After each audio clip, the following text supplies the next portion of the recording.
ഇസ്ലാം എന്താണോ പഠിപ്പിച്ചത് അതങ്ങനെ തന്നെ ജീവിതത്തിൽ പകർത്തലാണ് ഒരു മുഅ്മിനായ മനുഷ്യന്റെ ശൈലി. സുബ്ഹാനല്ലാഹ്.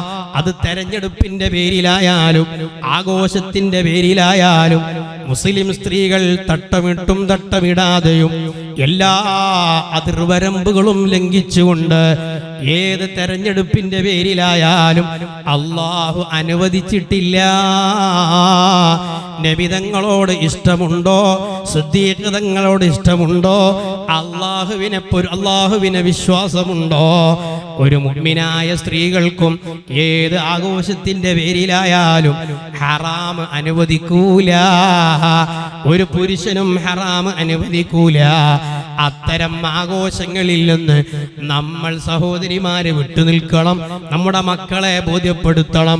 നമ്മളെ പേരമക്കളെ പറഞ്ഞ് മനസ്സിലാക്കി കൊടുക്കണം. ഇപ്പോഴുള്ള വീഡിയോകളൊന്ന് കണ്ട് അത്ഭുതപ്പെടുകയാണ് അല്ലേ? എത്ര ഉമ്മമാര്, മക്കൾക്ക് നന്മ പകരേണ്ട ഉമ്മമാര്, ആ ഉമ്മമാര് ഇറങ്ങി തുള്ളിക്കളിക്കാണ് രാഷ്ട്രീയത്തിന്റെ പേരിൽ.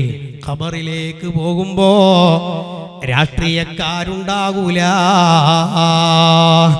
ഖബറിൽ കിടക്കുമ്പോ രാഷ്ട്രീയക്കാര് വരൂല. ഊരിരുട്ടിൽ കിടക്കുമ്പോ ഫർദം വഹീദാ.